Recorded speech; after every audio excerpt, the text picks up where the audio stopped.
26,000 শিক্ষক শিক্ষিকার চাকরি বাতিল হওয়ায় ধিক্কার মিছিল। মুখ্যমন্ত্রী মমতা বন্দ্যোপাধ্যায় ও তৃণমূল কংগ্রেসের সাধারণ সম্পাদক অভিষেক বন্দ্যোপাধ্যায়ের নির্দেশে দক্ষিণ মথুরাপুর 2 নম্বর ব্লকের যুব তৃণমূল কংগ্রেস ও তৃণমূল ছাত্র পরিষদের পক্ষ থেকে ধিক্কার মিছিল ও প্রতিবাদ সভা করা হয়। মূলত 26,000 শিক্ষক শিক্ষিকার চাকরি বাতিলের রায় দেয় সুপ্রিম কোর্ট। চাকরি বাতিলের রায় দেওয়ার ফলে শুধু দক্ষিণ 24 পরগনা নয়, সারা রাজ্যে স্কুলের শিক্ষক শিক্ষিকার ঘাটতি আর সেই শিক্ষক শিক্ষিকার ঘাটতি থাকায় স্কুলের পঠন পাঠন হচ্ছে না ও জাতির মেরুদণ্ড ভেঙে দিয়েছে, এমনটাই মন্তব্য করেন মথুরাপুর 2 নম্বর ব্লক তৃণমূল কংগ্রেসের যুব সভাপতি উদয় হালদার। মূলত চাকরিহারাদের সংসারের কথা ভেবে ও স্কুলের ছাত্রছাত্রীদের কথা ভেবে এই ধিক্কার মিছিল ও প্রতিবাদ সভা।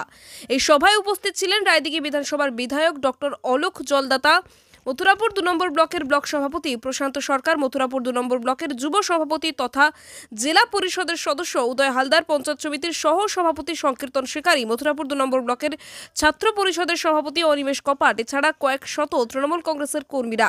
মূলত 26,000 শিক্ষক শিক্ষিকার চাকরি ফিরিয়ে দেওয়ার দাবিতে এই ধিক্কার মিছিল ও প্রতিবাদ সভা।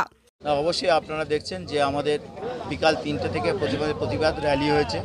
আজকের মথুরাপুর 2 নম্বর ব্লক তৃণমূল যুব কংগ্রেস এবং মথুরাপুর 2 নম্বর ব্লক তৃণমূল ছাত্র পরিষদের তাদের নেতৃত্বে প্রায় হাজার হাজার মানুষরা তারা কিন্তু এসেছিলেন এবং আমাদের হোমপার্টেক পার্টি অফিস থেকে আমাদের থানা পেরিয়ে র্যালি হয়েছে। তারপরে এই প্রতিবাদ সভা প্রায় ঘণ্টাখানেক ধরে আমাদের প্রতিবাদ সভা চলছে এবং এই প্রতিবাদ সভায় আমরা একটা বার্তা দিতে চেয়েছি যে আমাদের মাননীয় মুখ্যমন্ত্রী মমতা বন্দ্যোপাধ্যায় এবং আমাদের সরকার এবং আমাদের নেতা অভিষেক বন্দ্যোপাধ্যায় তারা যে চাকরিহারা, যে 26,000 ছেলেমেয়েরা তারা চাকরি হারিয়েছে, সেই স্কুলের শিক্ষক শিক্ষিকরা এসএসসিতে তাদের পাশে আছেন আমাদের সরকার, আমাদের মাননীয় মুখ্যমন্ত্রী তাদের সঙ্গে নেতাজি ইন্ডোরে মিটিংও করেছেন। আমাদের আজকের দিনেও দেখতে পাচ্ছি আমাদের শিক্ষামন্ত্রী সহ এসএসসি চেয়ারম্যান তারাও কিন্তু আইনের দিকটা খুঁজে দেখছেন যাতে কি করে এই চাকরিহারা যোগ্য প্রার্থী যারা তারা কিন্তু অবশ্যই যোগ্যরা যারা আবার পুনরায় চাকরিতে বহাল থাকে সেদিক থেকেও সচেষ্ট হচ্ছে।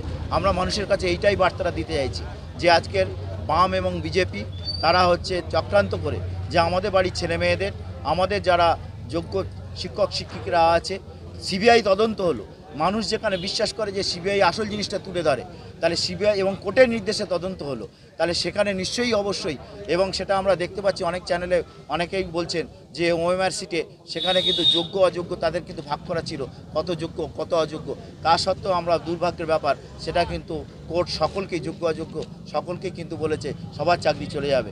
তাই আমাদের মাননীয় মুখ্যমন্ত্রী আবার পুনরায় সেই ছেলেমেয়েদের নিয়ে রিট পিটিশন করে বা আবার 3 মাসের মধ্যে তাদের যাতে চাকরিতে ফিরিয়ে আনতে পারে তার জন্য সচেষ্ট। আমরা সেই বার্তাটা মানুষকে মূলত 26,000 চাকরি যে বাতিল হয়েছে, চাকরি খেকো রক্তচোষা পিচাস বিজেপি এবং সিপিএম যেভাবে চাকরি খেলো তারই প্রতিবাদে আজকের আমাদের মিছিল হলো এবং প্রতিবাদ সভা হলো। সরকার এবং আমাদের মুখ্যমন্ত্রী মমতা ব্যানার্জি আপ্রাণ চেষ্টা করছে, শিক্ষামন্ত্রী আজকেরও বসেছে আপনারা দেখছেন, আপ্রাণ চেষ্টা করছে যাতে যোগ্য চাকরি প্রার্থী তারা যেন চাকরিটা পায়। রায়দিঘি থেকে রাকেশ শেখের রিপোর্ট, ডিএন নিউজ বাংলা।